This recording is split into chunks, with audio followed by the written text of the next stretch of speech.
want that one, I will try to link this below. But what I have exclusively here is Damian Williams, the Southern District of New York's U.S. attorney.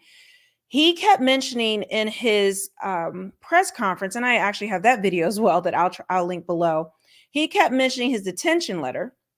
So the detention letter that he mentioning this is a letter to basically, this is what they're presenting today at 2:30 as to why that Diddy should not have any bail, that he should not have bond, right? So this is all those details. And he actually mentioned in that live stream, in that press conference, that there's more details in this document I have here exclusively than the indictment actually includes. So there's pictures in here, and there's several other details that we were not privy to based on what the indictment said.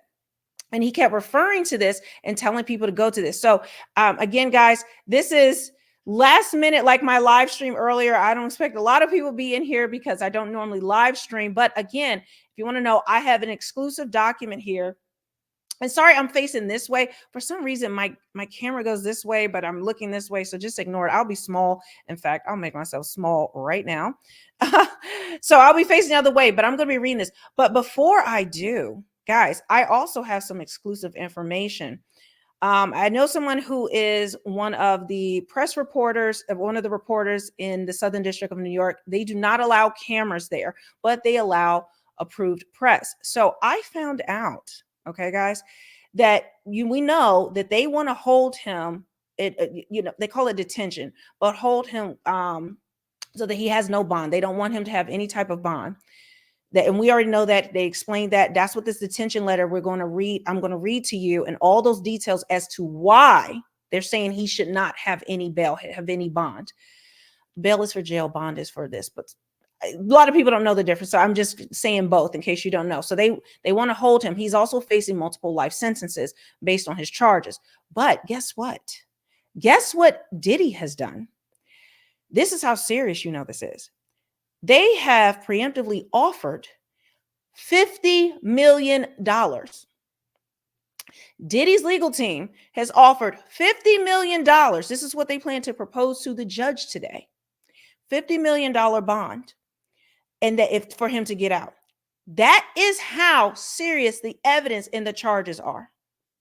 We also know, I told you guys, they're seizing his assets. They consider all of his businesses under one criminal organization, one criminal enterprise, all of his businesses, all of his proceeds that he have gotten from that, any property, anything that he has acquired as an asset from the proceeds of this criminal organization. Well, they're looking to seize those assets. His homes, his boat, his cars, his plane, everything, the train. I don't know if there's a train, but not only is he facing multiple life sentences, they're snatching all of his money. So again, exclusively $50 million is what he is proposing. Diddy's team is proposing as bond, but we already know the Southern District of New York does not want him out. And based on these charges, based on all of this that he, again, drug, I don't want to name them all because my last live stream got hit. So I'm going to have to clean up my language and not say certain things. But let's say substance distribution, trafficking, escorts that came in, he's been charged with interstate commerce, bringing in escorts internationally. Like, we are talking about some serious charges: arson, bribery, witness intimidation. It goes on and on and on, his charges. The man is, they have him wrapped tight. On top of that, they found 1,000 bottles of baby oil and personal lubricant for his freak offs. So again, at today, they are going to be seeking, Diddy wants $50 million bond, but the Southern District of New York is you aren't getting anything. So let me pull this up. I'm going to make it bigger, and we're going to read through this entire document once again, but once again, I'm reading a full document because we want to get the tea. And this is coming. This is a letter to the judge. The judge's name in this is Robin Taranovsky. Now, I don't know if that's a man or a woman, but that is Robin Taranovsky. This is from the Southern District of New York. This letter is fresh off the press this morning. And all right, so let's get into these details. Dear Judge Tarnofsky, hey guys, I'm sorry. I'm trying to get this in really quickly because things are moving really fast. So I'll say hi to everybody. Hi, everybody. But I got this exclusively, okay, from a reporter, okay, that is in the Southern District of New York. And I will be bringing updates. Again, there will be no cameras there. So I'll be bringing you live updates as it's rolling out, as I'm getting this information from the reporter I know and giving me any details so that we can know what is happening in this case. So here it is. This is the letter to keep him, again, new people, anybody who's coming in. This is the letter that came out this morning on why he shouldn't get bond. Diddy has counter-offered, or he's presenting to the judge, his lawyers, for a $50 million bond. Okay. Dear Judge Tarnofsky, the defendant Sean Combs, aka Puff Daddy, aka P. Diddy, aka Diddy, aka PD, aka Love, was taken into custody this morning after a grand jury sitting in the district returned a 3-count indictment charging him with crimes related to his decades-long pattern of physical and sexual violence against multiple victims and his use of force, threats, and coercion to enact his will, protect his reputation, and fulfill his actual desires. I said the word earlier, but again, I have to clean up my language. They literally will demonetize a legal document that I'm reading. The government respectfully submits this letter in anticipation of the defendant's appearance before the court later today and in support of the government's request for the defendant's detention pending trial. As set forth below, there is no condition or combination of conditions that will reasonably assure the appearance of the defendant as required and the safety of others and the community, not to mention the integrity of the proceedings. As reflected by the gravity of the charges in the indictment, the defendant is dangerous and poses an ongoing threat to the safety of the community. If released, he remains a serious risk of flight. We know he has that private plane, despite the conditions offered by his counsel. Most glaringly, so they've been in negotiations. They've been trying to get them say, look, we'll give $50 million bond. We'll do this, we'll do that, we'll do this. And the Southern District of New York, the U.S. attorney said, no, he needs to be remanded and put into jail until trial, which could take years. Right? So, where did I go? Okay, he's a flight risk despite the conditions offered by his counsel. If released, he remains a serious risk of flight despite the, okay, I already read that. Most glaringly, the defendant also poses a significant risk of obstructing justice. Indeed, and as set forth below, during the course of the charged conduct, the defendant has attempted to bribe security staff and threatened and interfered with witnesses to his criminal conduct. He has already tried to obstruct the government's investigation of this case, repeatedly contacting victims and witnesses and feeding them false narratives of events as described in detail below. I'm trying to take off. This little thing is on my side. I don't know. There are simply no conditions that would ensure the defendant's efforts to obstruct and tamper with witnesses will stop.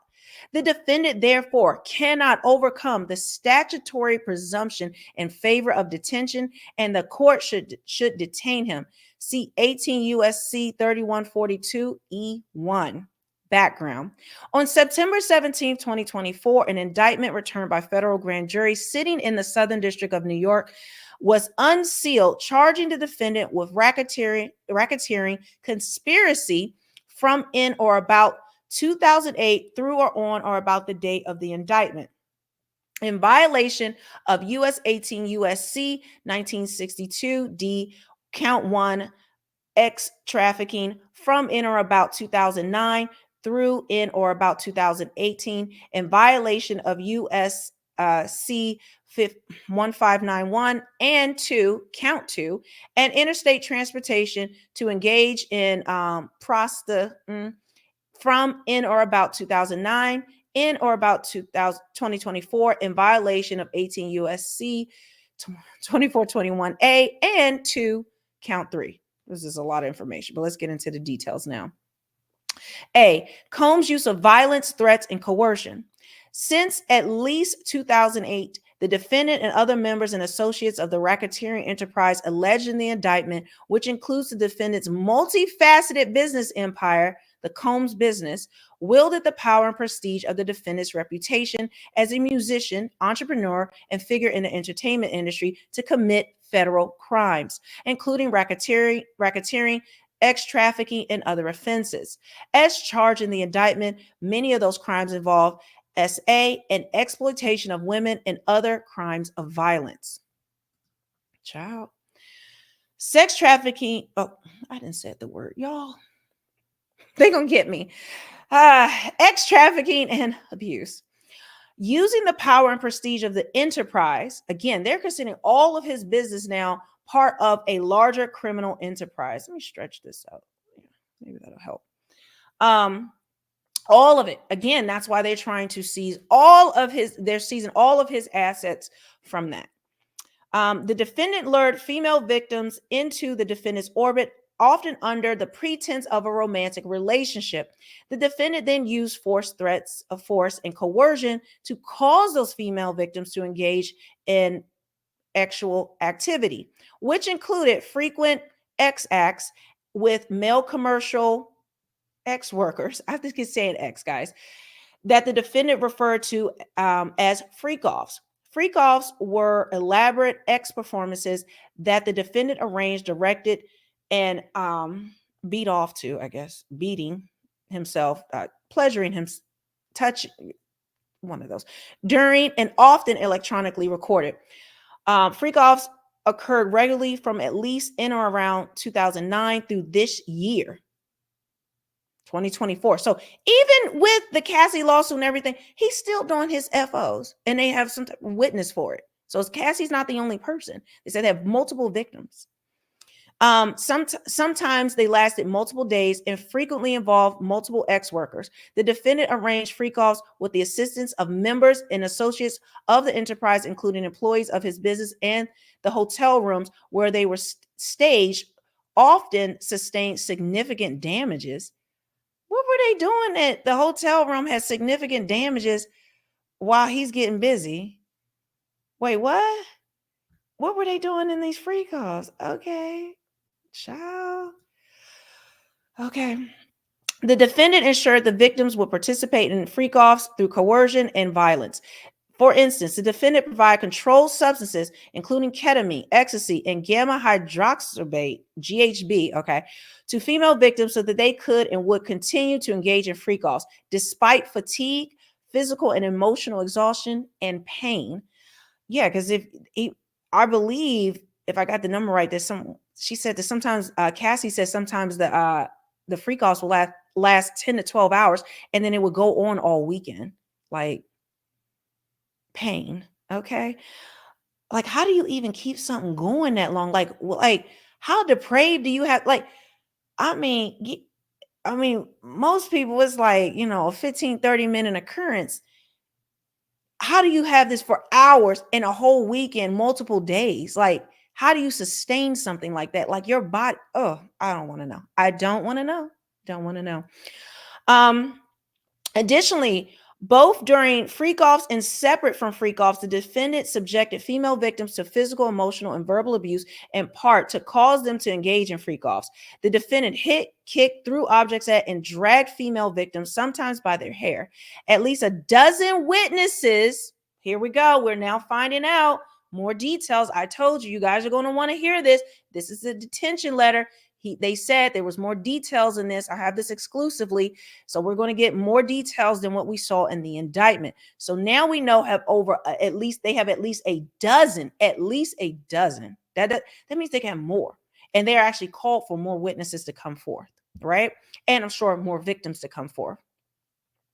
At least a dozen witnesses will confirm that they personally observed the defendant's violence towards women and or the injury sustained by women at the defendant's hand. One incident of physical abuse occurred when a female victim was attempting to leave the hotel following a March 2016 freak-off. That's the Cassie video. where he was in the hotel. You got, dragging her, beating her, doing all those things, if you guys remember. This abuse was captured on video surveillance and publicly reported in May 2024. The defendant's assaults often resulted in serious injuries to the victims that took days or weeks to heal. Okay, so we have some little cliff notes. It says, for example, in approximately 2012 in Manhattan, the defendant paid over $46,000 to cover damages to a penthouse hotel room following a freak off. Wait, what?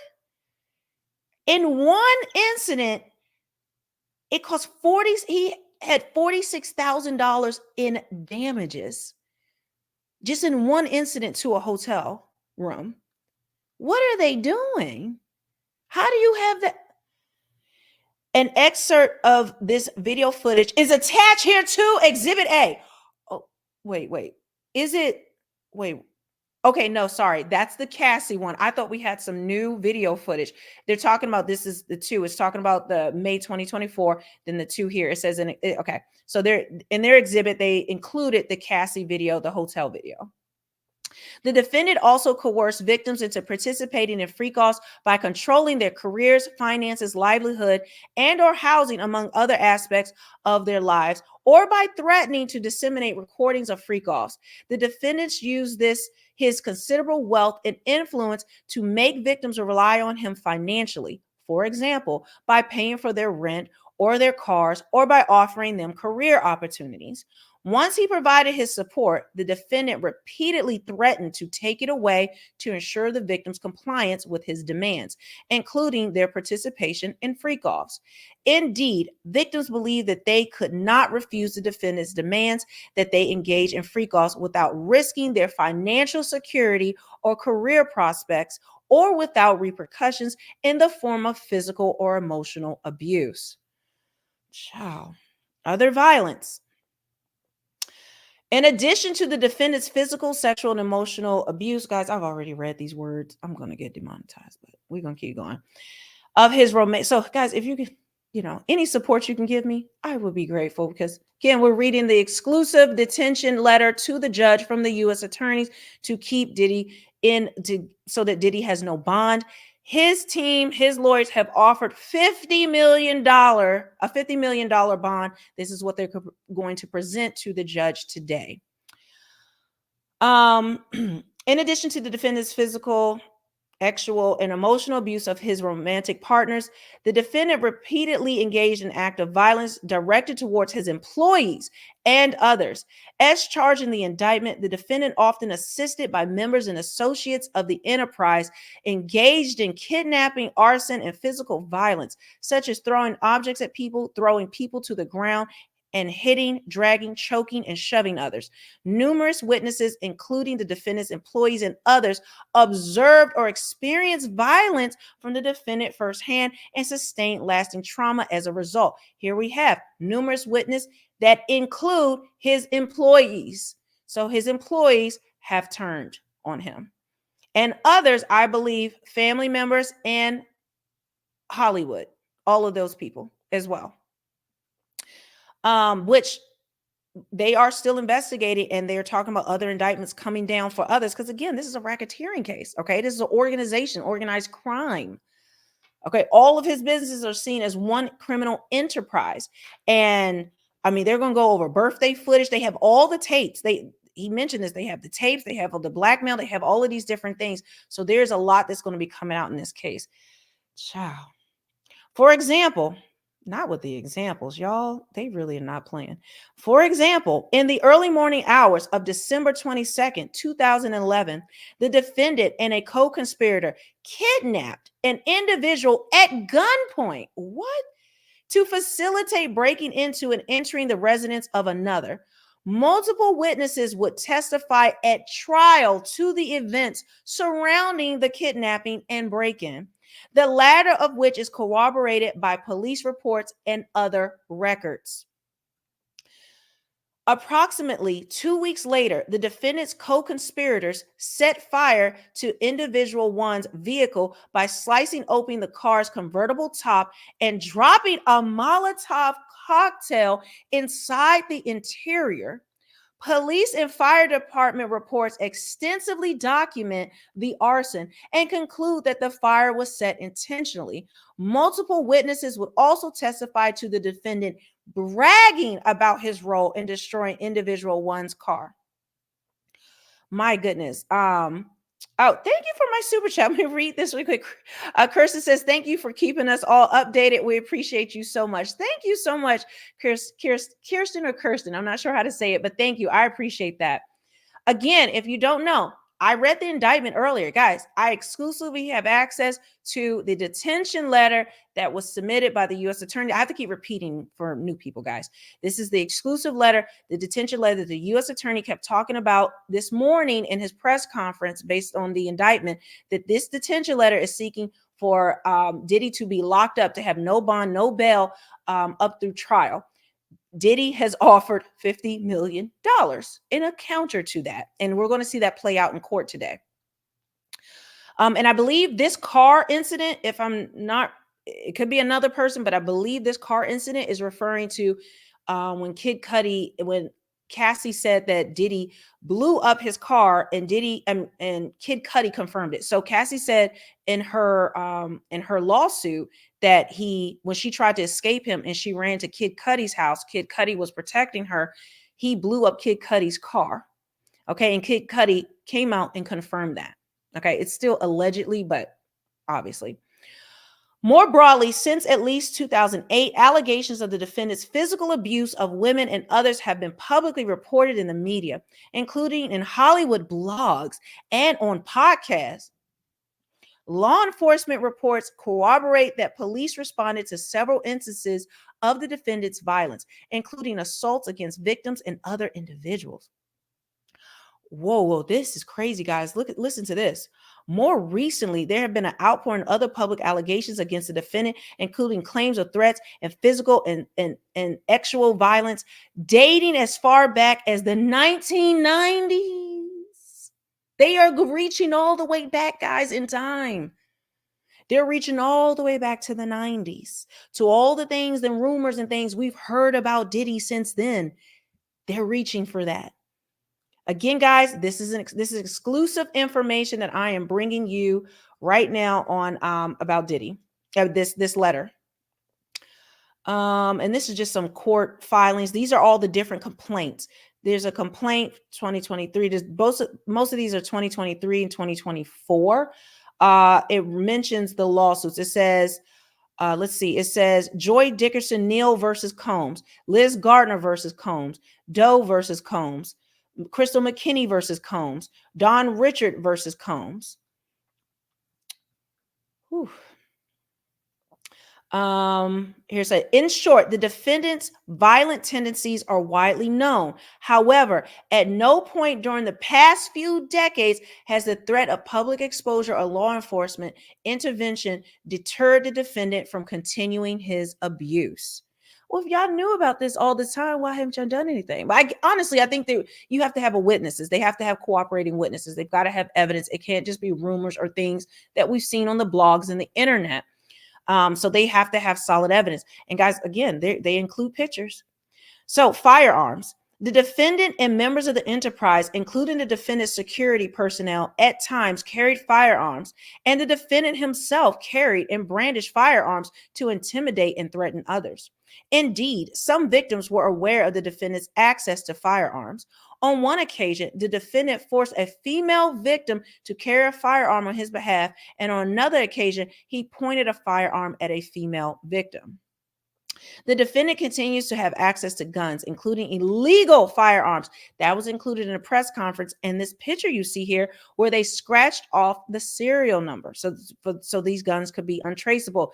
They actually found these guns. Actually, I think he gets into it, but so I won't tell you, but I know how they found these guns or where they found it. And it's in one of the raids in Diddy's closet.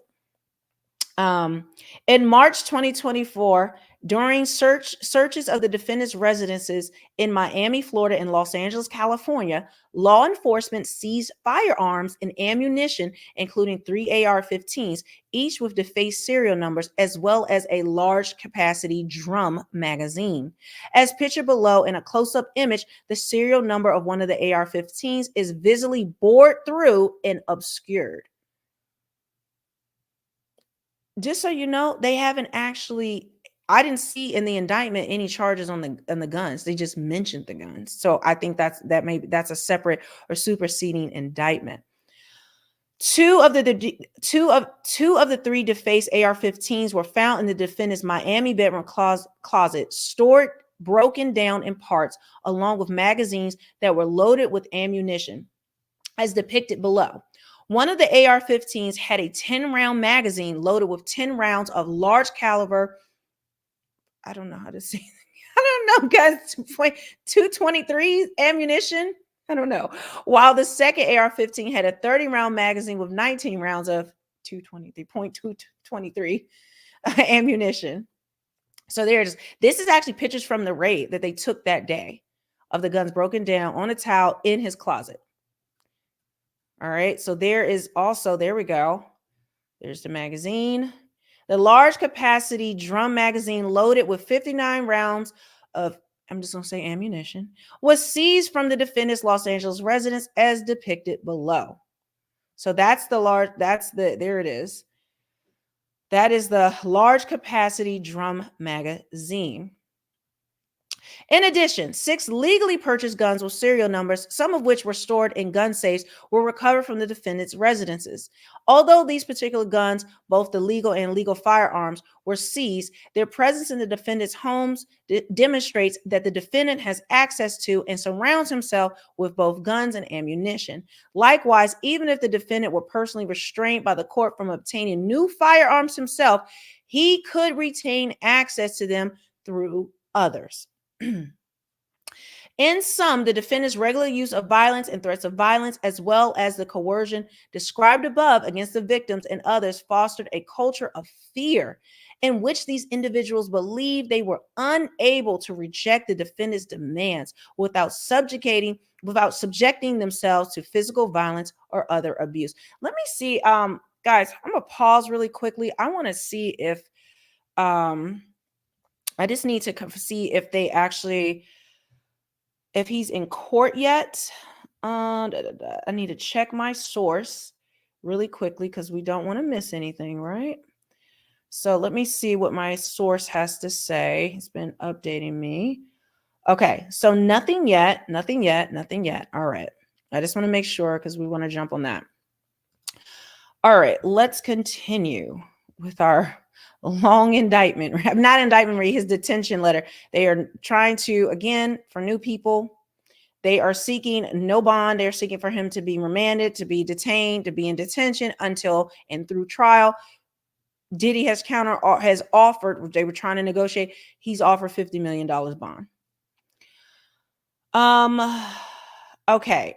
All right, so let's keep going. Combs bribed witnesses and obstructed justice.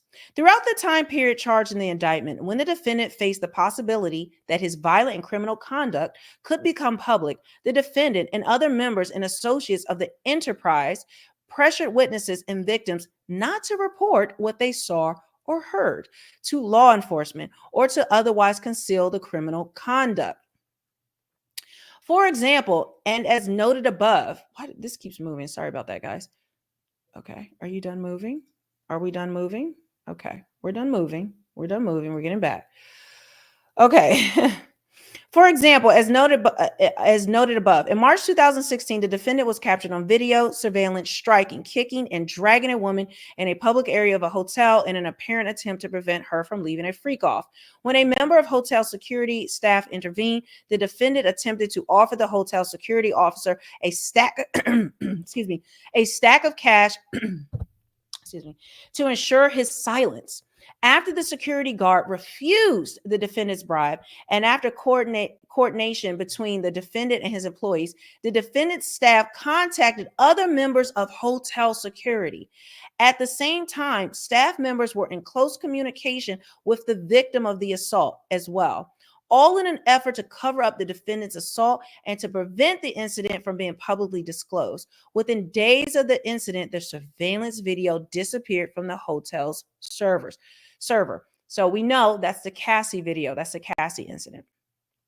Similarly, throughout the time period charged in the indictment, members and associates of the enterprise have reached out to multiple victims on behalf of the defendant to convince them not to report the defendant's abuse.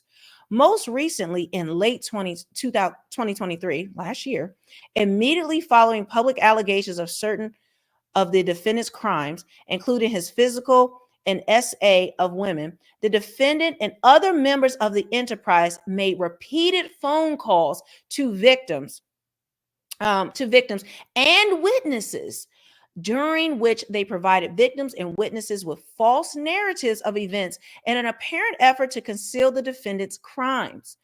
On at least 2 occasions, the defendant recorded those calls on a co-conspirator's cell phone, thereby attempting to obscure his involvement in the obstruction. So he was on three-way and they recorded this, and so the government now has these recordings. Lord. When you're used to getting away with crime and it being covered up and Hollywood covers your crimes, like, you think that you can't be in trouble, that nothing can happen to you, that you won't get hit. And so he didn't care that of course he's going to do this type of thing and think that no one's going to find out. And again, that was before they raided his homes. He thought he was still safe. He thought this was still a civil matter. He did not think about, I'm sure he thought about the criminal implications, but thought he was protected. And he had done enough to enough people over the years that they were too scared to do anything to him. Let's not even talk about the Hollywood elites. So talking about actors, musicians, but also we're talking about heads of studios, of music studios, even movie studios. He was involved in all different types of things, because he wasn't just a celebrity. He held events like all of his birthday parties, his white parties, and all these things. What dirt does Diddy have on people? Again, in the press conference today, it was brought up Jeffrey Epstein. And this is probably one of the arguments they're going to make, that Jeffrey Epstein was unalived in his cell. And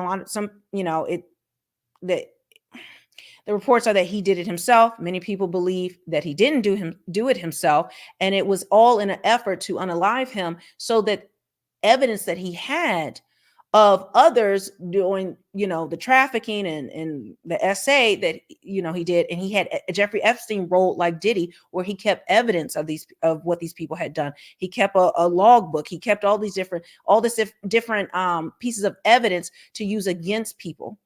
And we know what happened to him. So it could be because it's a similar case, although I believe he has more charges than Jeffrey Epstein did. It is believed that, they're going to argue, well, how can you keep him safe?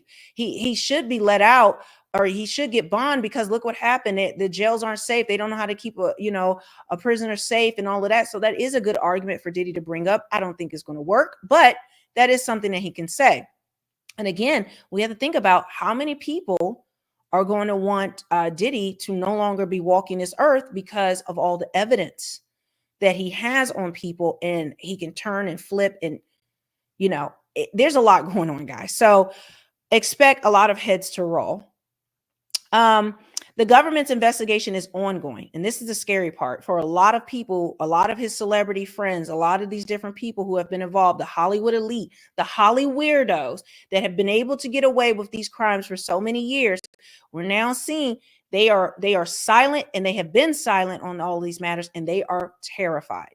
I mean, just look at every person has been to one of his parties or events, and things that we don't even know about have possibly been part of this. And they are being contacted. They are being called as either possible witness or a co-conspirator.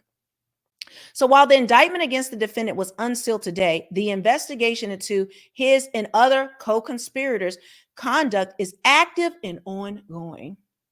As a result of that ongoing investigation, as well as the defendant's charged conduct outlined above, including obstruction of justice and witness tampering, the government is limited in its ability to fully set forth all known details of the defendant's criminal conduct, including details of certain witness testimony. To the extent the court has additional questions about the charged offense, conduct, or any other information set forth herein, the government is prepared to proffer additional information on an ex parte basis. So, ex parte means in judges' chambers privately. This will not be public. And most likely will be recorded by a court reporter, but it will not be made to the public. It won't be part of anything public, at least until trial, because they want to keep witnesses and evidence safe until that time. So, argument. Applicable law. Under the Bail Reform Act, I'm not reading all the numbers, federal courts are empowered to order a defendant's detention pending trial upon a determination that the defendant is either a danger to the community or a risk of flight. A finding of risk of flight must be supported by a preponderance of evidence. They're listing the United States, blah, blah, blah. A finding of dangerousness must be supported by clear and convincing evidence. Obstruction of justice is another ground for pretrial detention by the courts. Courts in the Second Circuit have held that pretrial detention for obstruction of justice is appropriate as long as the government can establish by clear and convincing evidence that there exists a serious risk. The defendant would threaten, injure, or intimidate a prospective witness or juror. A serious risk of obstruction of justice may qualify as a danger to the community. I think they're just citing part of that case law. The Bail Reform Act lists 4 factors to be considered in the detention analysis. 1, the nature and circumstances of the crimes charged, including whether the offense is a violation of Section 1591. 2, the weight of the evidence against the person. 3, the history and characteristics of the defendant, including the person's character and past conduct and financial resources. And 4, the nature and seriousness of the danger to any person or the community that will be posed by the person's release. The concept of dangerousness encompasses not only the effect of the defendant's release on the safety of identifiable individuals, such as victims and witnesses, but also the danger that the defendant might engage in criminal activity to the detriment of the community, which we know he is still doing freak-offs, they said, to this day. With all the stuff in the news, all the things we know, the lawsuits, he's still doing freak-offs, they say. Like, what? With his 1,000 bottles of baby oil and lube. Okay. And then they're citing some more things, and it says a find of dangerousness does not require that the defendant have a criminal history, particularly if a defendant has a history of domestic violence. Holding that prior acts of domestic violence are relevant to a determination of dangerousness because a willingness to strike loved ones offers probative evidence of tendency to violence and dangerousness towards others. Evidentiary rules do not apply at detention hearings, and the government is entitled to present evidence by way of proffer, among other means. Where a judicial officer concludes after a hearing that no condition or combination of conditions will reasonably assure the appearance of the person as required and the safety of any other person in the community, such judicial officer shall order the detention of the person before trial. Additionally, where, as here, a defendant is charged with sex trafficking, trafficking, in other words, an offense under Chapter 77 of Title 18, it shall be presumed, subject to rebuttal, that no condition or combination of conditions will reasonably assure the appearance of the defendant as required by the safety of the community. He's not getting out, guys. He's not getting bail.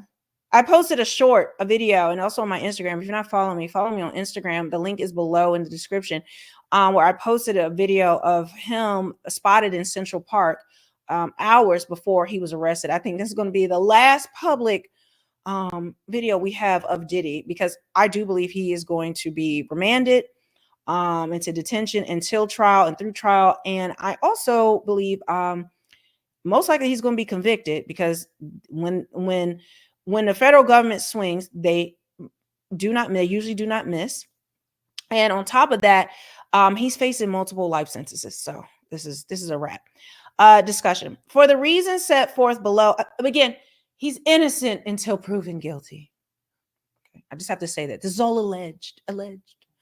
For reasons set forth below, the defendant poses a significant danger to the community, both in terms of physical violence and obstructive conduct, as well as a risk of flight. This is especially true given the nature of the criminal conduct and the strong weight of the evidence. The defendant, therefore, cannot overcome the statutory presumption in favor of detention in this case. So it looks like he doesn't even have a chance to have bond because he meets, like, based on what he's been charged with, the statutes, he's not eligible, which is what I said before. But I guess they're going to still try. A, dangerous. The defendant is charged with serious and violent crimes. As charged in the indictment, the defendant has physically and sexually abused women and others for the better part of 2 decades. The ex-trafficking charge based on the defendant's abusive conduct, count 2 of the indictment, carries with it a presumption of detention. So again, ex-trafficking, you're detained. Like, there is no bond, there is no bail for that. Automatically, he is disqualified for, in order to get that. All right, he's disqualified from getting that just based on that alone. We're not even talking about the other charges that he has. It says, and detention is particularly supported by the facts of this case. Since at least 2008, the defendant has engaged in serious acts of violence, including coercing women to participate in sexual activity, including acts with commercial workers, by using physical force, financial pressure, emotional abuse, and narcotics, which he has a narcotic distribution charges as well. Multiple. All of this is multiple charges, not one, multiple charges. Okay. With multiple victims. The acts described in detail above were referred to as freak-offs, among other names, and involve orchestrated sexual performances facilitated through drug use that sometimes lasted days at a time. That is not all. They actually have that in there. That's not all, folks, okay? As set forth in the indictment, the charges against the defendant capture significant additional violence, both spontaneous and premeditated.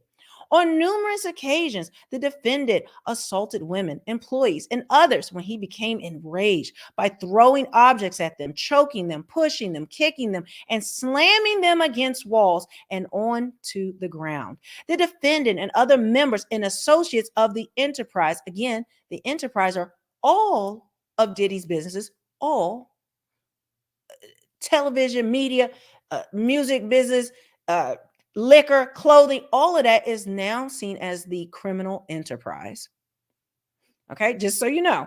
And when they talk about the enterprise, that is what it is. They're saying all of it is part of a criminal enterprise. Okay, so the defendant and other members, sorry, that keeps moving. It's the way I have this so I can make it bigger for you guys. It just kind of moves the screen a little bit. Okay, the defendant and other members and associates of the enterprise were also capable of premeditated violence, resorting to kidnapping and arson when the defendant's power and control were threatened. The defendant's violence, whether spontaneous or premeditated, had the effect of exerting his continued control over these individuals. The defendant also carried firearms to intimidate and threaten others. Multiple defaced semi-automatic rifles, we saw the picture above, were recovered when law enforcement searched the defendant's residences in March 2024, including 2 defaced rifles that had been disassembled and hidden in the defendant's bedroom closet. In short, the conduct with which the defendant is charged shows a pattern of violent and abusive conduct, underscoring his dangerousness. This disposition to violence cannot be reasonably prevented through bail conditions. The violence alleged in the indictment was not isolated or aberrational. It was systematic and pervasive. The defendant abused women with whom he was in personal relationships, employees, witnesses to his crimes, and others. As described above, the defendant has sexually, physically, and emotionally abused long-term romantic partners for decades. Okay, I think they're bringing in some of that is Kim Porter, who his baby mother, who he allegedly had taken out.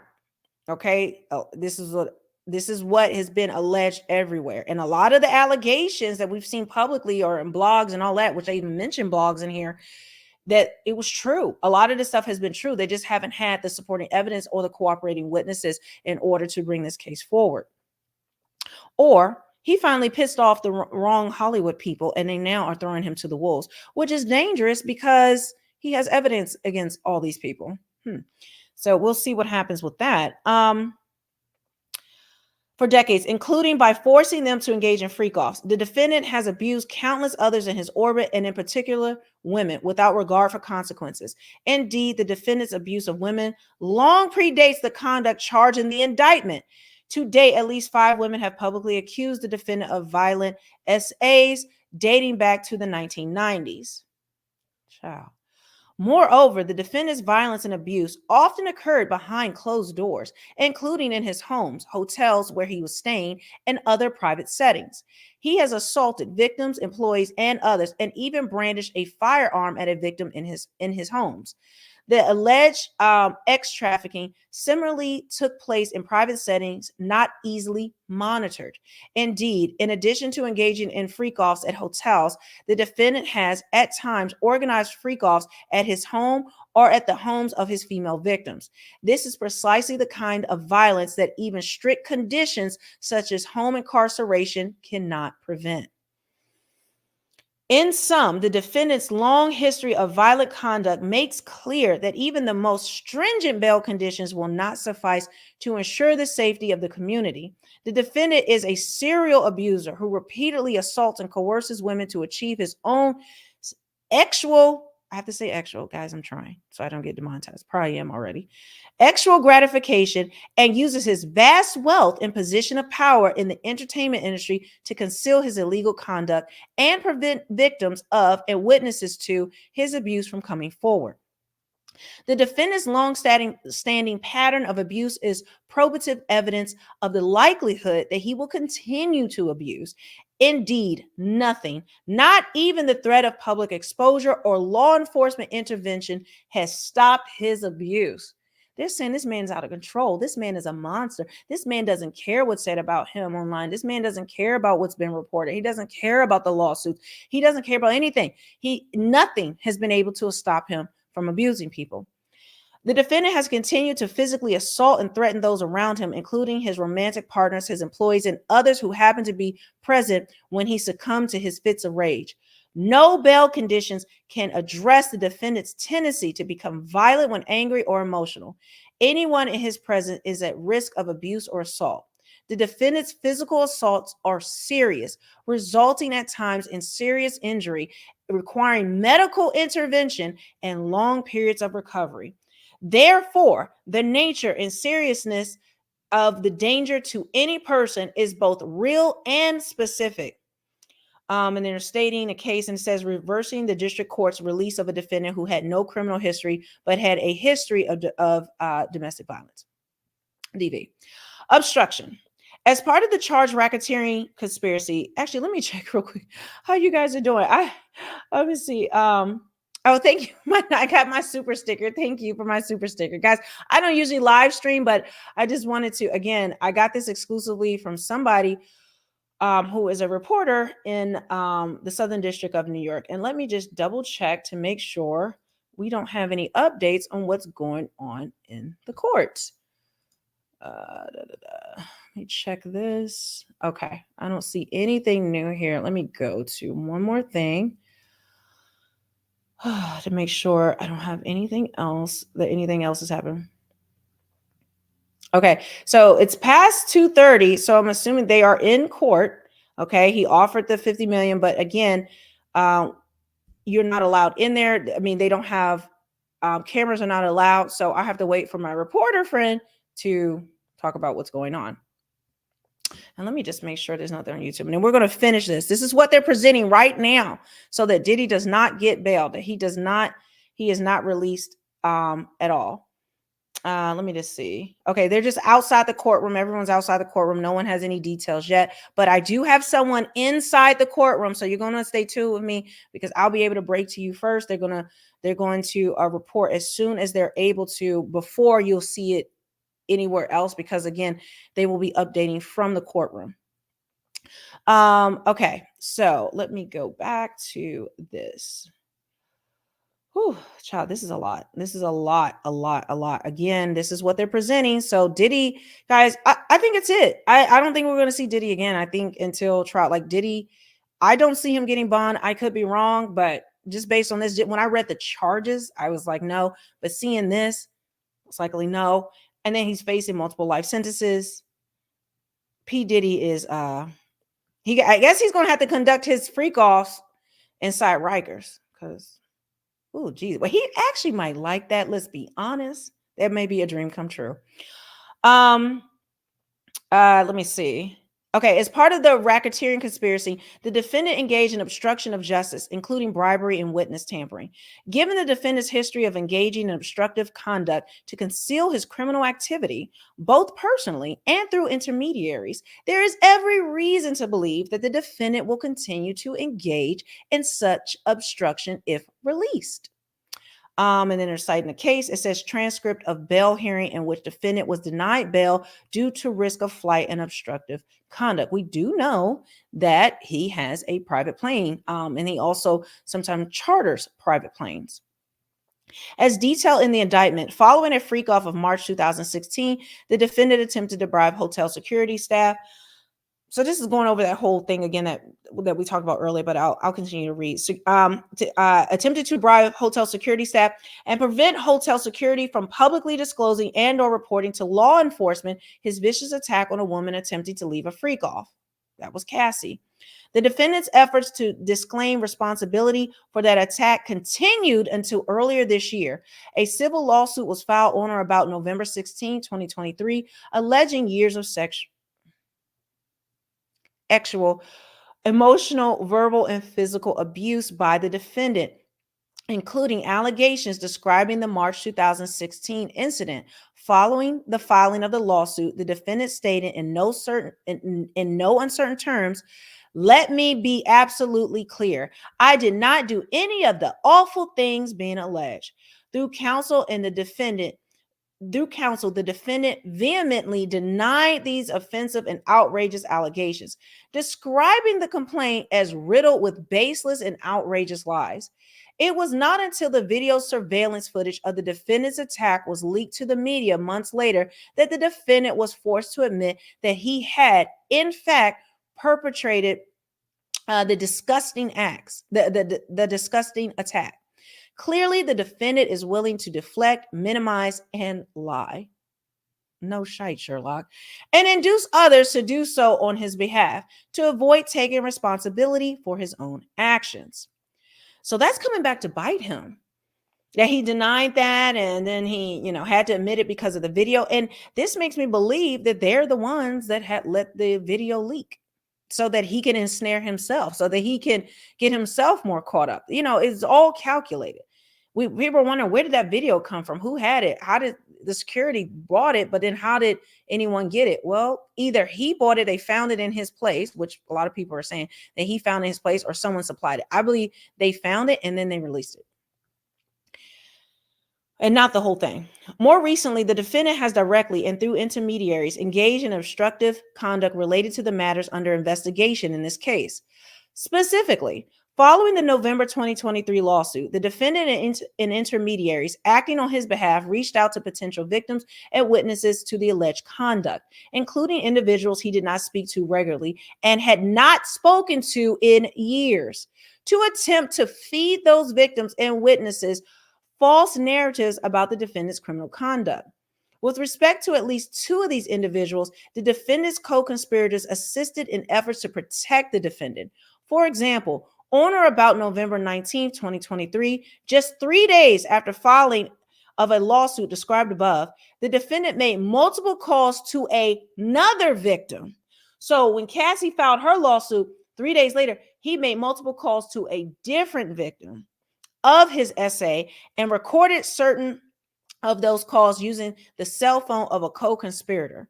During the calls, the defendant repeatedly asked for the victim's support and friendship and attempted to convince the victim that she had willingly engaged in acts constituting SA. The defendant also assured the victim that if she needed the defendant to, she ain't got no worry about nothing else. Wait, what in the ghetto? She ain't got worry about nothing else. I'm literally reading it verbatim, and it's in quotations. So this is actually evidence pulled from this conversation, this tape, and I don't know how they got it. It was supplied by a co-conspirator, or they found the tape in his home in one of the raids. A thinly veiled attempt to coerce the victim into adopting and supporting the defendant's false version of events to protect the defendant. Even more concerning, since learning about the criminal investigation, including following the execution of the search warrants at his residences, okay, here we go, Combs contacted other witnesses on multiple occasions, including other witnesses who have received grand jury subpoenas. So he's been doing witness coercion and intimidation, and victim intimidation, I guess you could say as well. I don't know, actually another victim. That's what they said. And witnesses that he's done this after the raid on his home. Like this is how delusional this man is. He thought he can convince other victims and witnesses to not say anything, and that what you happened, you wanted that to happen, right? You wanted me. You wanted all of this to happen. You aren't a real victim. You didn't really see anything. Nothing happened. This man was doing this year. This man was doing this these past couple of months. Child. I tell you what, these elite, the Hollywood, they really fear nothing. They think that they can't be touched. They really believe they can't be touched. But here we are, we're seeing he did witness intimidation, coercion, right after Cassie dropped her lawsuit to another victim. And then he's done this to witnesses after his homes were raided. But he said, there's nothing to worry about. He's done nothing wrong, all of this other stuff. Sir. The defendant's recent conduct, actually, hold on. Yeah. And there's other people in the grand jury. Guys, I wonder who these witnesses are.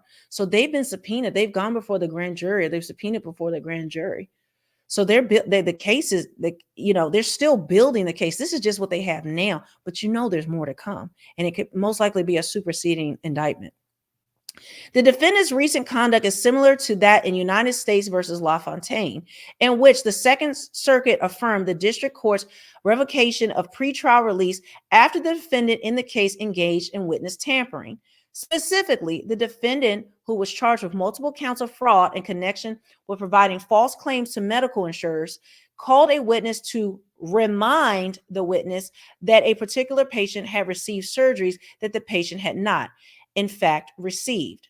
The Second Circuit affirmed the district court's finding that there was no condition or combination of conditions that would ensure the safety of the community given the defendant's witness tampering, despite the fact that the defendant's tampering did not include actual violence or threats of violence. Oh, they're even listing. So this is what they're this is in the footnotes. Diddy denies SA claims when he was denying it. CNN, they including a CNN thing, and they including a YouTube video. Hold on. Oh no, that's from the Associated Press. I was like, what YouTuber did they include? Okay, so that's the surveillance video. And then if they talking about his apology video, which it says, here it is. I'll just read it out. It says the AP link showing Instagram video from the defendant's account in which the defendant admits to the attack depicted on surveillance video, which was subsequently deleted from the defendant's Instagram account. All right, hold on. In rejecting the defendant's arguments that the district court's finding of dangerousness was not justifiable, the Second Circuit noted that the defendant had fed the witness false testimony with the expectation that the witness would adopt it, and that even stringent electronic monitoring conditions could be circumvented. So that's the LaFontaine case that they are saying applies to Diddy. Here, the defendant's conduct goes beyond what the LaFontaine court found sufficient to revoke bail. Even before being charged with the crime, the defendant has taken numerous proactive steps to tamper with potential witnesses' testimony against him. The government is aware through electronic evidence, toll records, hold on, child, conversations with witnesses, and other evidence. The defendant has contacted witnesses, including subpoenaed witnesses, prior to the dates on which the witnesses were required to appear before the grand jury. In addition, the defendant has recorded calls with at least one victim and provided, either directly or through intermediaries, false narratives of the events that transpired so that those witnesses would adopt the false testimony. Moreover, the defendant's obstructive conduct is made even more alarming by the manner in which he carried it out to evade detection. In some instances, by having intermediaries make calls on his behalf and recording certain calls on another individual's device. These deliberate actions show that the defendant was aware that what he was doing was obstructive and that his aim was to evade detection. Even the most stringent conditions, including the monitoring of a court-authorized electronic device, would fail to ensure that the defendant would not engage in this kind of obstruction from his home, including by acting through intermediaries and using others' devices. Given the defendant's history of obstruction, as well as the violent nature of the charges against the defendant cannot overcome the presumption that no condition or combination of conditions can assure the safety of the community. Guys, we got a little more to go. Oh, they do not want this man out. Okay. So, guys, again, I already read the indictment in another live stream. This is not it. I exclusively have right here the letter, what they're proposing to the judge, and why Diddy does not qualify for bond or bail, that he needs to be remanded into custody, most likely Rikers Island, because that's in New York, but this is a federal case, so I don't know how they're going to do that, if it will be Rikers. But and Diddy, in opposition of that, they're supposed to be in court now. They're in court now arguing this. They're proposing this, why he's risk of flight, all the things I'm reading. And Diddy has proposed a $50 million bond. Okay. $50 million they're trying to propose. Risk of flight. Nor can the defendant overcome the presumption that he is a risk of flight. The crimes that the defendant is charged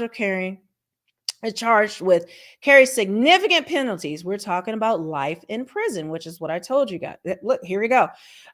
Carry significant penalties. Finally, it's confirmed. I just knew that this was it, but now it's confirmed, including a mandatory minimum sentence of 15 years imprisonment and a statutory maximum sentence of life imprisonment. The possibility of substantial sentence is a significant factor in assessing the risk of flight. They note a case, and it says, noting the substantial sentence, defendant may face weighed in favor of finding the defendant was a flight risk. They're just listing another case.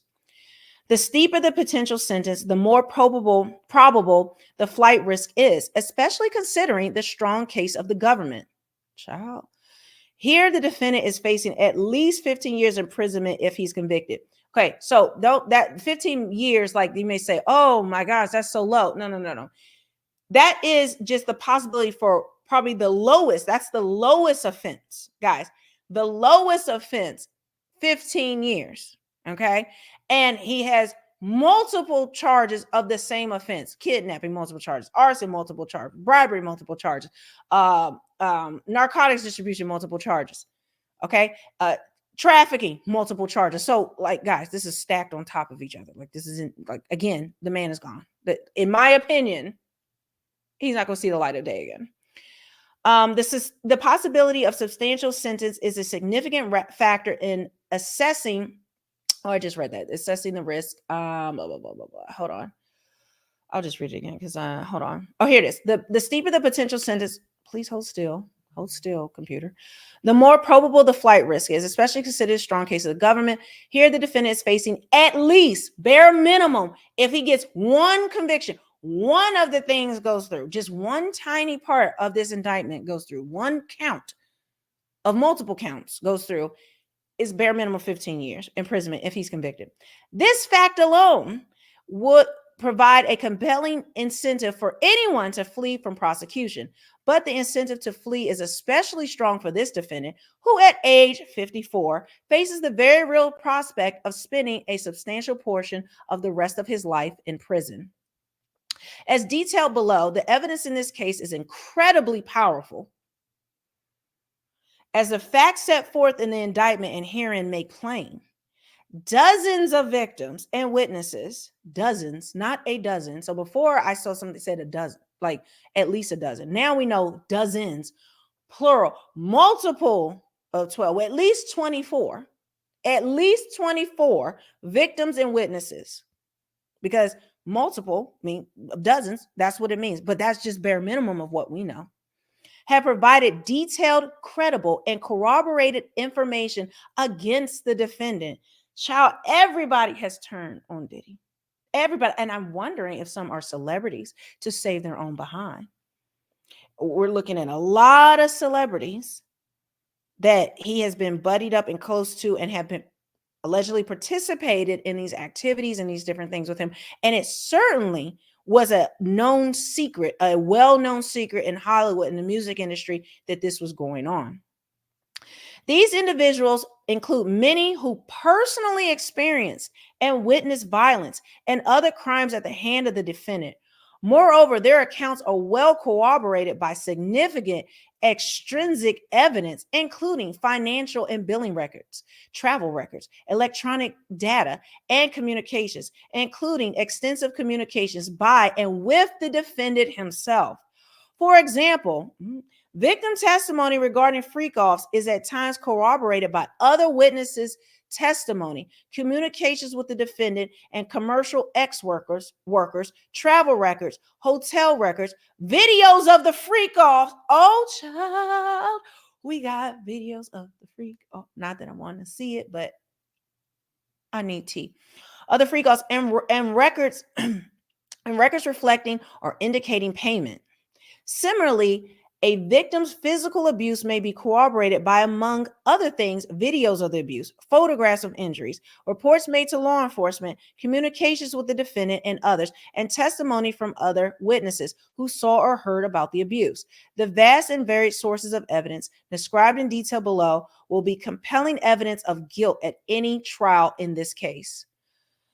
Thus, the serious risk of conviction provides further incentive for the defendant to flee. Let me just check to make sure they are still outside the court. I just want to make sure I don't have any updates. Guys, give me a second on what's happening in court and we will finish this. Whew, okay. Nothing has been updated, but it will be soon. Oh my gosh. Oh my gosh. This is wild. And I know some of y'all want to see these freak offs. Y'all are trifling. But it's illegal activity. Okay. Nobody is seeing them. All right. There's more. Moreover, in this case, risk of flight is augmented by the nature of the evidence against the defendant. The evidence against the defendant, which would be made public at trial, includes that's what we want, includes substantial evidence that is highly sensitive and has the potential to significantly and negatively impact the defendant's reputation. For example, dozens of recordings created by the defendant of freak-offs with victims. Again, dozens, multiple dozens, at least 24, at least bare minimum 24 freak-off videos that are part of the evidence. For decades, the defendant has spent significant time and resources ensuring that his criminal conduct avoids public scrutiny. Given the potential penalties here, both incarceration and reputational harm, the defendant has every incentive to flee to avoid prosecution and public trial. And they cite some cases, and it says, one of the cases says, the shame of the allegations that he is facing is also an immense incentive to flee. That man has no shame. The defendant's incentive to flee outlined above, coupled with the defendant's seemingly limitless resources, creates significant risk of non-appearance. The defendant's net worth is publicly estimated at being close to $1 billion.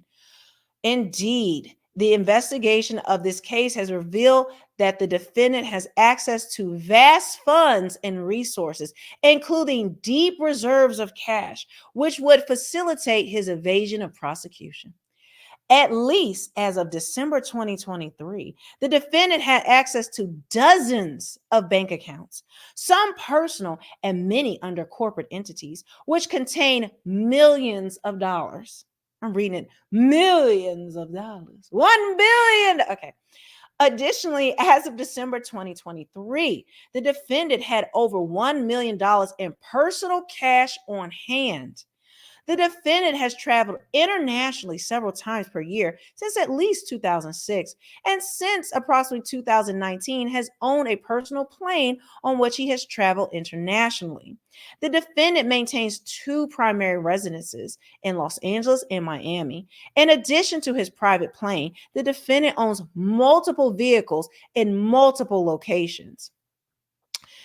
Hold on. This is like a footnote. When talking about him traveling internationally, let me just read this. It says, through conversations with defense counsel, the government understands that defense counsel is currently in possession of the defendant's passport, as well as the passports of several of the defendant's family members. I told y'all them sons. Because all the daughters were underage. I think they all just turned 18, but the sons, okay? And his mother. Not me turning like that. I don't know why. Family members, and that the defendant is in the process of attempting to sell his plane and Los Angeles residence. So Diddy is trying to sell that plane and Los Angeles residence because he can't afford anything right now. I read somewhere he has 8 mortgages on his homes. 8 mortgages.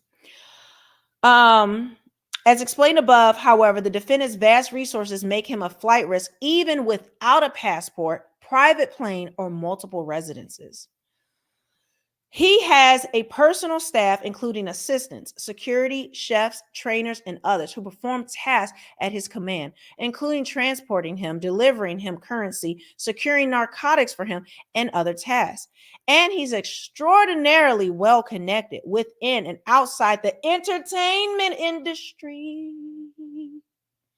In short, if the defendant wanted to flee, he has the money, manpower, and tools to do so quickly and without detection. They drag an entertainment industry, and what do they know? The defendant's lack of access to his passport or private jet would not negate the fact that the defendant could easily buy his way out of facing justice. Whew. As discussed below, the defendant's legal team has attempted to mitigate this substantial risk of flight by taking steps such as taking his family's passports, attempting to sell his plane, and reporting his whereabouts to the government. Oh, so he's been reporting everywhere he goes to the government. I guess he's trying to be in their good graces, and he thought that that would help him with his bail or his bond. These steps have been taken with the precise goal of crafting an argument for bail before the court. Wait, I just said that. I've not read this yet, but I say he's doing all this so that he can get bail, so that they can get in their good graces, but they are not dumb. While the defendant may have made the calculated decision in consultation with his attorneys not to flee before any charges were filed, that calculus inevitably changes today. They getting spicy in this matter. When an indictment charging the defendant with extremely serious offenses carrying enormous potential penalties was unsealed. Here is now, for the first time in his life, facing a mandatory minimum term of imprisonment of 15 years and a maximum term of imprisonment for life. Again, I want to mention, guys, there's so many counts in the indictment, right? And there's each bribery charge is multiple bribery charges. There's multiple kidnap. There's multiple trafficking, multiple narcotics distribution, multiple. There's multiple. Okay. So one of those, just one tiny count by itself, individually, the minimum it carries on this entire indictment, the lowest sentence he can get if he just gets convicted for one of these things, for the lowest count, is a mandatory minimum of 15 years. A mandatory minimum. He can't get less than 15 years for just one thing. And we're talking about a whole buffet. Like, the boy got a whole buffet thrown at him by the government. And he's facing multiple life sentences. Many of these carry multiple life sentences. Okay. Or the different ones, each count faces a life sentence. In which the government is prepared to prove the charges against him by, among other things, the testimony of dozens of witnesses and victims to his serial abuse, and evidence from dozens of his own electronic devices and his co-conspirators. So they have evidence from dozens of his electronic devices, they have evidence from dozens of his own electronic devices and that of his co-conspirators. They have evidence for everybody. Like guys, I told y'all in that live stream, this man is not getting out. Let me just read this. It says here, do you think P. Diddy will be P dead? I'm gonna be honest with you. This is very close to Jeffrey Epstein. And he has all this video evidence, like Jeffrey Epstein did. We're talking about business executives. We may be talking about politicians.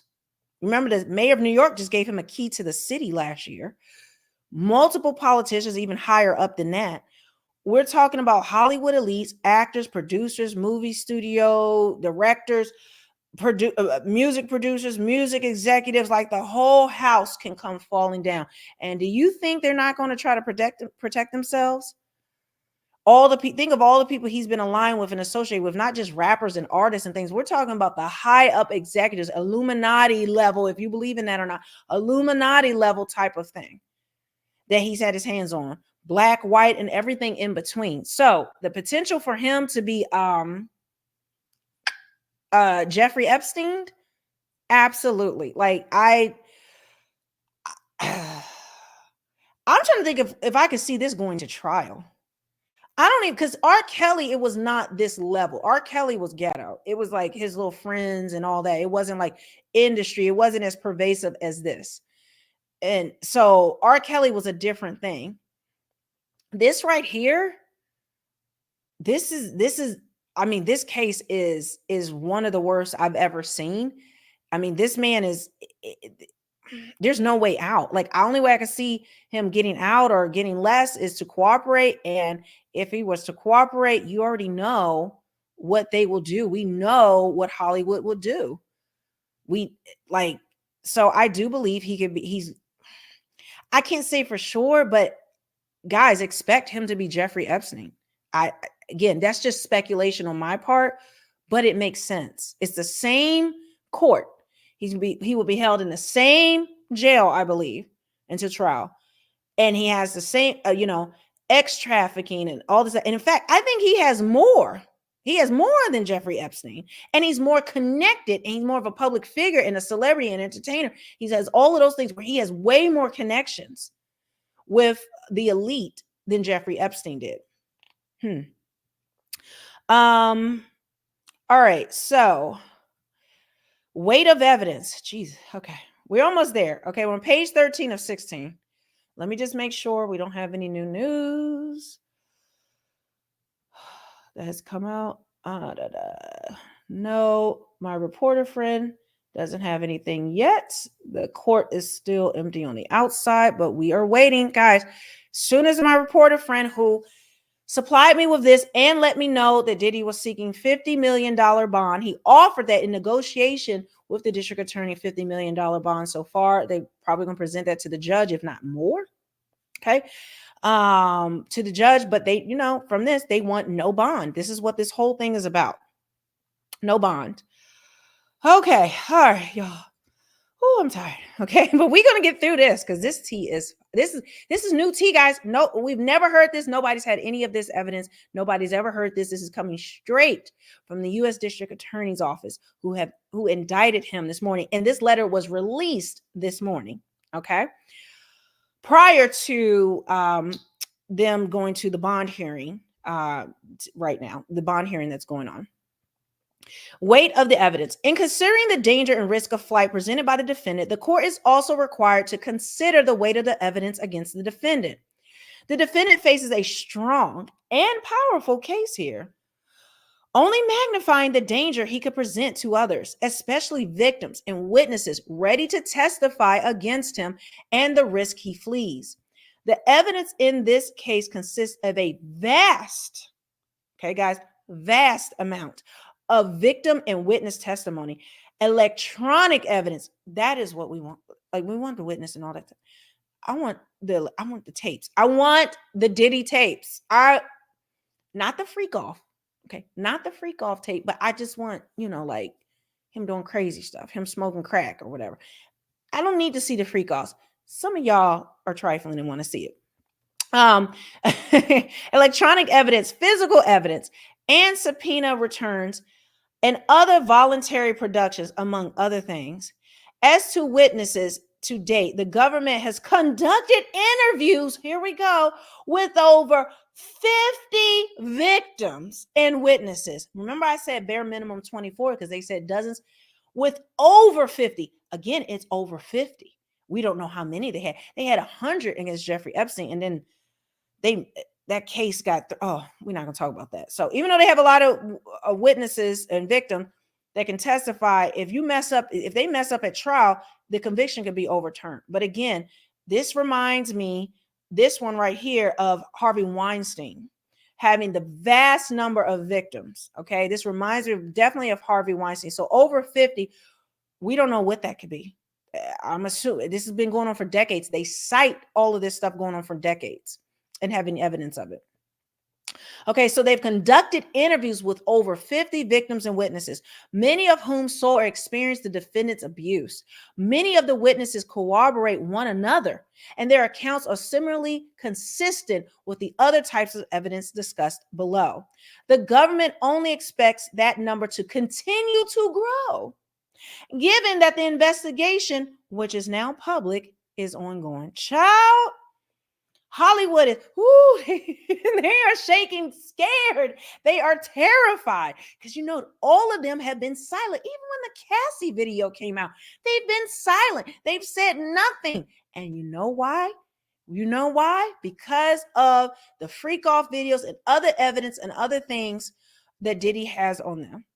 And most likely them being charged as co-conspirators, not being a witness or a victim.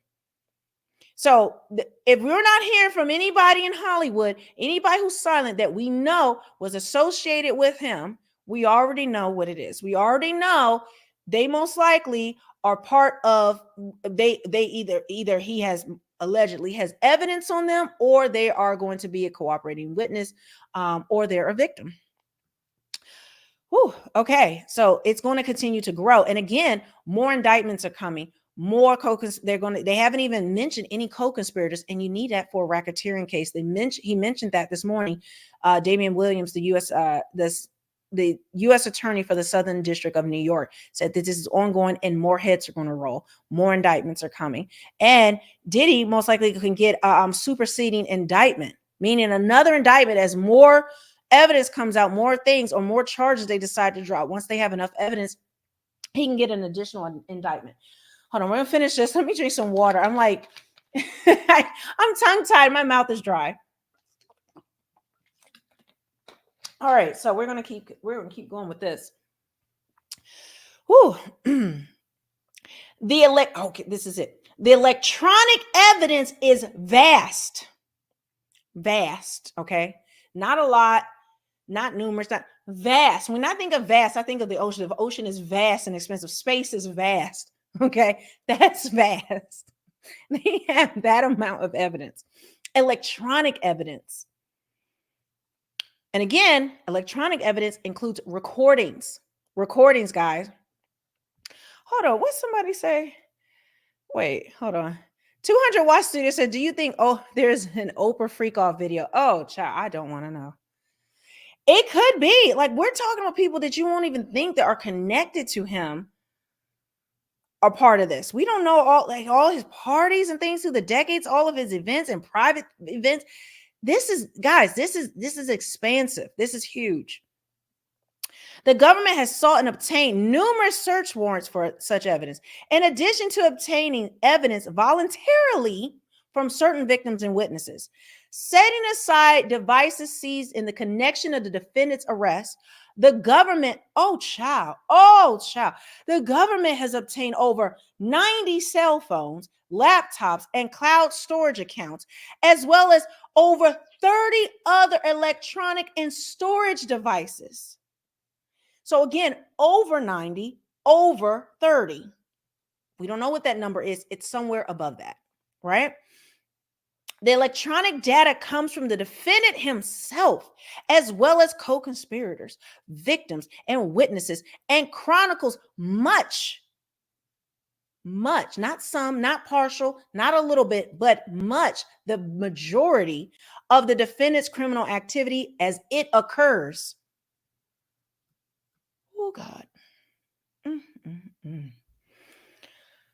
Who I know there's some celebrities right now. They got bubble guts. They can't even breathe. They can't think. They can't even move. They're just paralyzed in fear.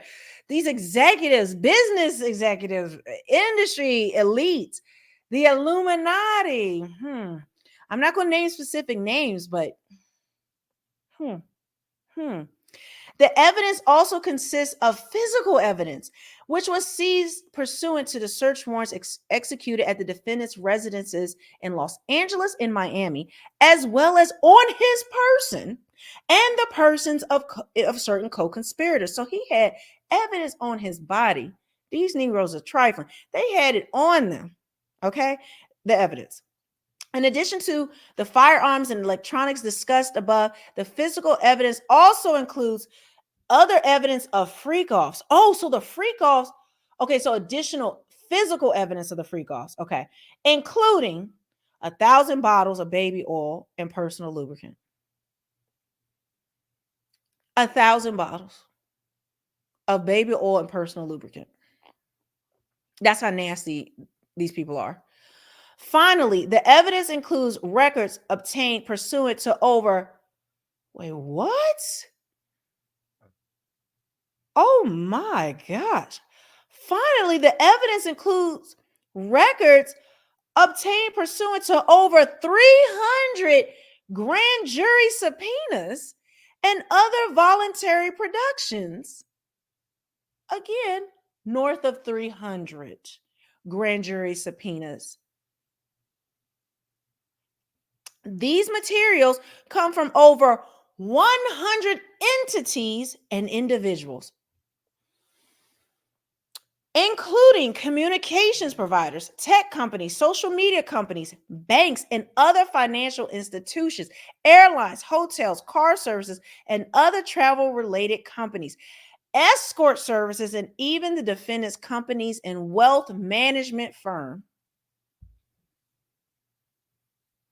Everybody going down. Everybody's going down. The wealth management firm, they better lawyer up. Together, this evidence, as well as other evidence gathered, powerfully demonstrates the defendant's guilt and the counsels in favor of detention. Whew, okay, here we go. Talks about the $50 million bond. Hey, here we go. The defendant's proposed bail package is insufficient. Insufficient funds, Diddy. You have been declined, boy. The first time in your life you are declined. Hold on, what somebody say? 200 Watt Studio said Diddy had a baby oil account at Costco. He sure did. He had, I mean, they said cases of baby oil just lined up, ready to go. Personal lubricant. Like, where do you order cases of personal lubricant? Like Adam and Eve, like, did it? I guess he had a warehouse level of lubricant. Child. Oh, my body hurt just thinking about it. Okay. Again, the defendant's proposed bail package is insufficient. For all the reasons set forth herein, there is no bail package that can reasonably assure the safety of others in this case, where the defendant has engaged in a decades long pattern of violence against women and others, and has used his wealth and power to ensure that his criminal conduct goes unpunished through manipulative and obstructive conduct. In particular, the bail package proposed by the defense counsel is insufficient funds, because it fails to adequately protect others from the defendant's violence and impose measures to prevent the detect. Hold on, I'm not reading this right. In particular, the bail package proposed by the defense counsel is insufficient because it fails to adequately protect others from the defendant's violence, impose measures to prevent and detect obstruction, or prevent the defendant from accessing his vast resources, including millions of dollars in cash, to evade prosecution or dissipating those assets to avoid financial penalties for his crimes. Hold on.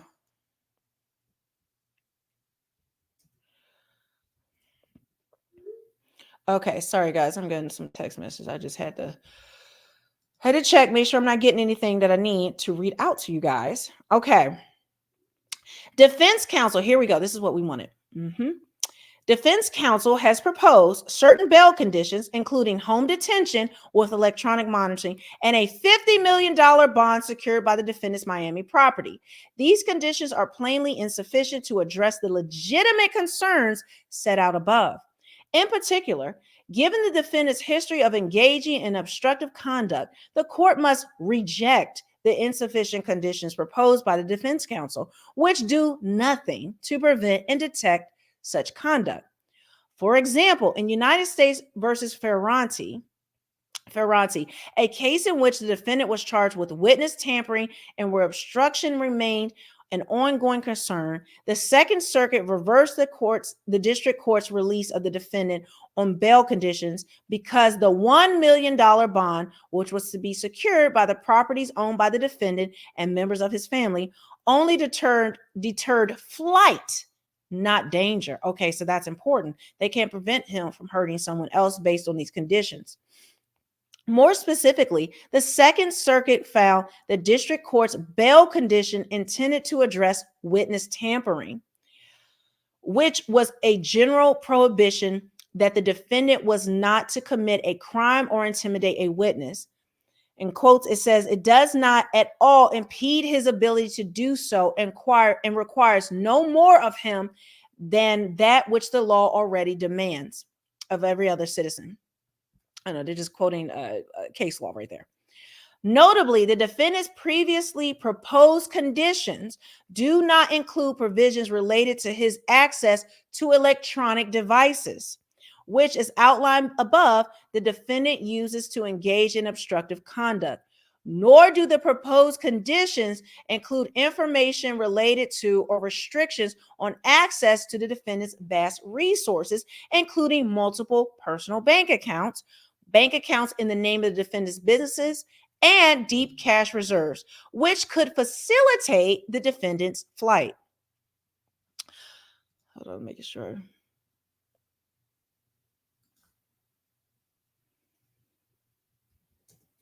Hold on one second.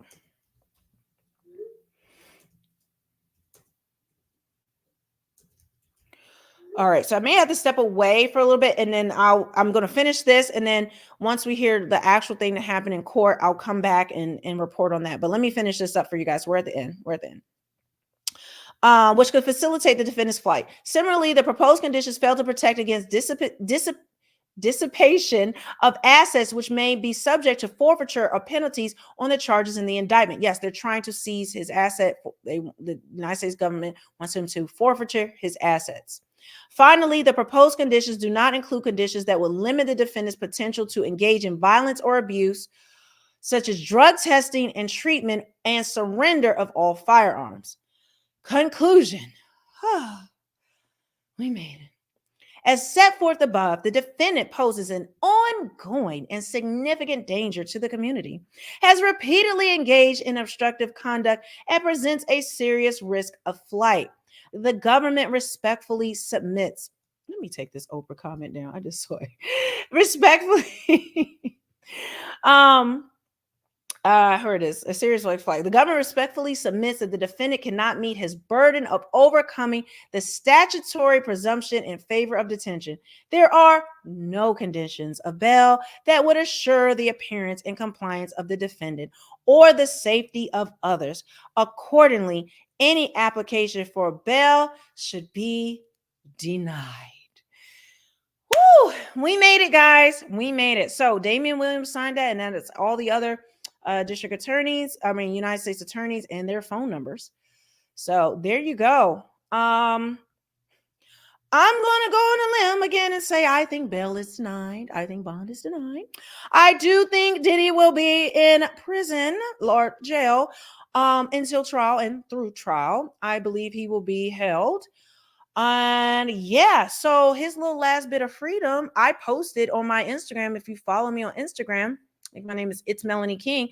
I posted a video of him being seen in Central Park for the last time, which I think is the last footage we will have of Diddy being free. I could be wrong, but based on this and based on the indictment that I read in a previous live stream, which I will link below, and based on what the U.S. Attorney Damian Williams, who wrote this letter, what he said in his press conference, which I covered, I will link below.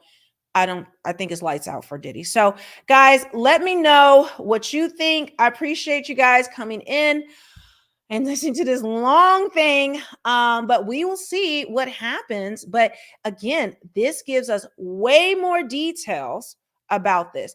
And I think what I'm going to do is I may put this document on Patreon or Locals. I'm not sure, but I'll include a link if I'm going to do that. I'll let you guys know if you want to look at it. But with that, I will see you on the next one. I need something to drink. The tea has been spilled and drank, and it's time to go. Have a great day, guys, and I will see you later on.